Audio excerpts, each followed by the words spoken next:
Bonjour à tous amis dégustateurs, donc bienvenue pour les vins du week-end printanier ici en Île-de-France. Il a fait beau et chaud, c'était bien agréable. Et du coup, qu'est-ce qu'on a bu pour accompagner tout ça? Différentes choses. Alors d'abord, on arrive au bout de l'armoire, là, il va falloir retourner bientôt à Bougival, parce que sinon on va finir par boire des côtes rôties sur des coquillettes jambon, donc il va falloir un peu réalimenter. En attendant, ça nous a permis d'ouvrir de bien jolis vins comme celui-là. Alors, c'est quoi Tess? Parce qu'on n'arrive pas bien à lire. C'est un Nuit Saint-Georges Les Vaucrins 2000 du domaine Chicoto. Alors, qu'est-ce que ça donne? C'est un très joli vin surprenant. Donc, à l'ouverture, hein, voilà, on a un nez pointu, fruits rouges, groseilles framboises, des notes épices, un fond, oui, et belles notes surtout, pardon, de cèpe grillé, de champignons, voilà, un fond tabac blond fumé, mais surtout une bouche droite, tendue, voire vive, puissante, et voilà, c'est assez surprenant, surtout la tension, parce que 2000, hein, je rappelle, c'est un millésime chaud, mûr, etc. Et puis, avec l'aération, au bout de 2 3 heures, le vin, qui est un peu strict, hein, du coup, gagne en amplitude, en rondeur. Voilà, on retrouve un millésime chaud tout en gardant effectivement cette tension très surprenante jusque dans la finale. Mais le vin s'exprime beaucoup plus, donc hein, je vous conseille 2 3 heures d'aération. Et là, on retrouve donc le côté framboise groseille, ensuite les notes de sous-bois, de champignons, de cèpe grillé, là, très joli, une pointe d'épices, et puis un fond tabac fumé, puis qui devient plus cuir aussi à l'aération. Donc la bouche toujours droite et tendue, mais après les tanins deviennent soyeux, prennent de l'amplitude. C'est puissant, c'est droit, voilà, c'est assez Vautrin, moi je trouve, hein, voilà, enfin j'ai retrouvé les Vaucrins que je connais un peu. Finale, profonde, droite, voilà, puissante. Et très belle persistance là, sur ces beaux arômes évolués de Pinot à maturité. Voilà, très joli vin, merci Pascal, on s'est fait bien plaisir avec ce Vaucrin 2000. Ensuite, qu'est-ce qu'on a ouvert? Alors, on a ouvert un traditionnel Bordeaux, pareil, on arrive au bout là, donc, mais j'avais encore ça en réserve avant d'attaquer les vieilleries. Donc, un Margaux Château Malesco Saint-Exupéry, et c'est le millésime 2012. Alors, millésime 2012, dont j'avais été extrêmement agréablement surpris en rive droite, donc côté Saint-Émilion et Pomerol, où j'avais vraiment trouvé des vins très jolis, ça m'avait très agréablement surpris. Bon, là, en rive gauche, hein, sur ce Margaux, oui, non, là, c'est plutôt l'inverse. Même si le vin est très bon, hein, voilà, on a un nez très classique, de bon Bordeaux, sur le cassis, puis ensuite les notes de poivron rouge, légèrement grillé, on va dire. Ensuite, on a une pointe graphite, mais aussi un peu bourgeon de cassis, hein. On sent que la maturité même du fruit est un peu, bon, voilà, en tout cas pour le moins discutable.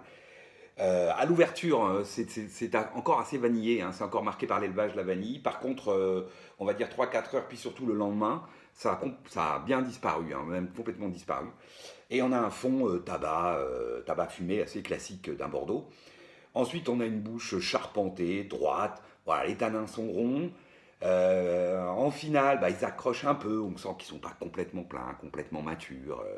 Euh, et puis, on est sur une finale fraîche, donc tonique, avec quand même un petit côté friand. C'est toujours bon, les Bordeaux, quoi. Donc voilà, le cassis, ensuite le bourgeon de cassis, un peu, c'est vrai.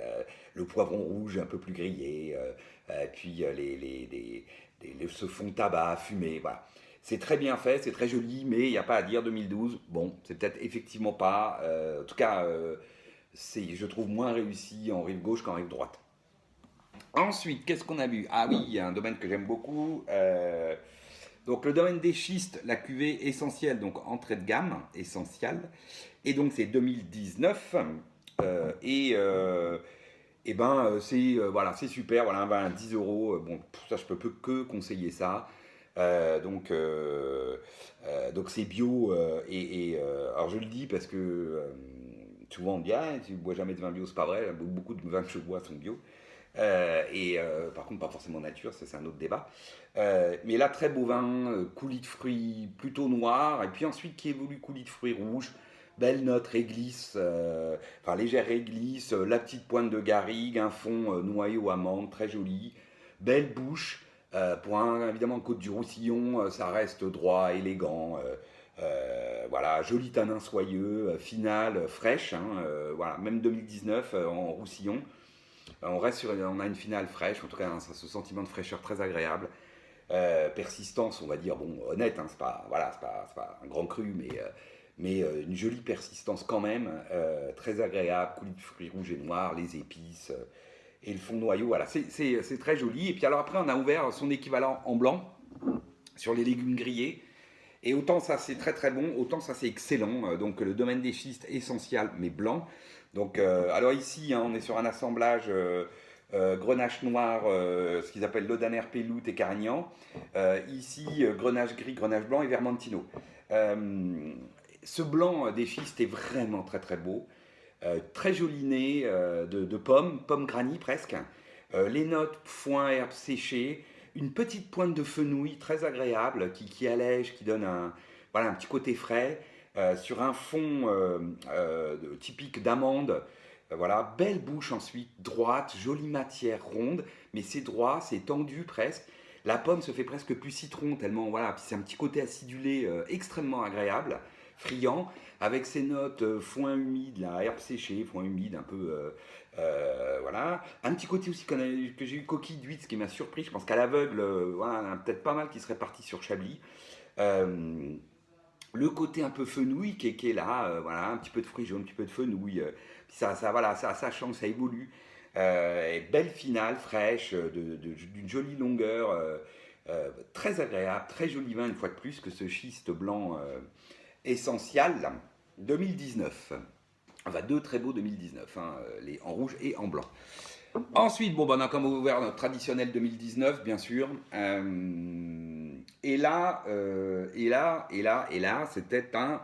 Donc, hein, j'ai tous les Marsanais à boire. Donc, cette fois-ci, c'est Clos du Roi du domaine Barthes 2019. Et là, d'ailleurs, il m'en reste. Je vais le regoûter avec vous. Et ben, je vais vous dire, c'est le plus beau 2019 que j'ai ouvert jusqu'à maintenant. Pourquoi plus beau 2019 au sens où il se boit déjà très bien. Hein. Les autres, je vous ai souvent, enfin je l'ai dit plusieurs fois, ils avaient un côté entêtant, un peu lourd, un peu entêtant. Lui, pas du tout. Clos du Roi, pas du tout. Et alors, il est magistralement équilibré. Très bonnet, qu'attaque sur la prune, puis après on est plus cassis, puis ensuite framboise, groseille, on retrouve le fruit rouge. Des belles notes d'épices entre girofle et réglisse. La petite pointe, alors, qui au départ fait assez ronce, donc ronce, rafle, je suppose, mais qui évolue un peu orange sanguine, très agréable, parce que comment dire, ça pimente un peu ce nez, voilà, ça donne un petit côté tonique très très agréable, sur un fond le léger caroube, noyau, mais vraiment tout ça est très léger. Mm.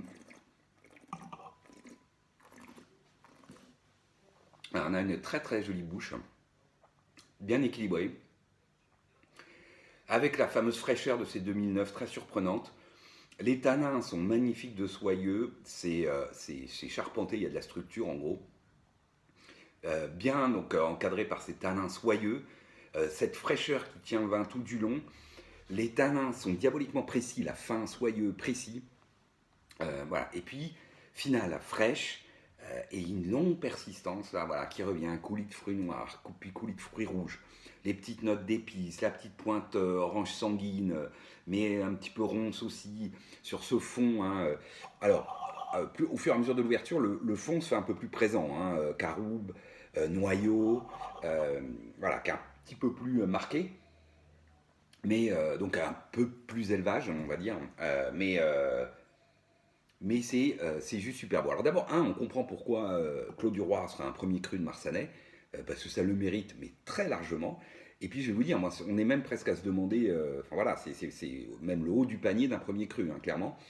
Et c'est vraiment un très très beau vin, ce Clos du Roi. Euh, voilà, je vous dis, c'est le plus beau 19 que j'ai ouvert jusqu'à maintenant, parce qu'il se boit déjà très bien. et qu'il a un potentiel évidemment incroyable. Voilà, je vous souhaite à tous de boire d'aussi jolis vins, une très belle semaine, et puis je vous dis à la semaine prochaine. Salut!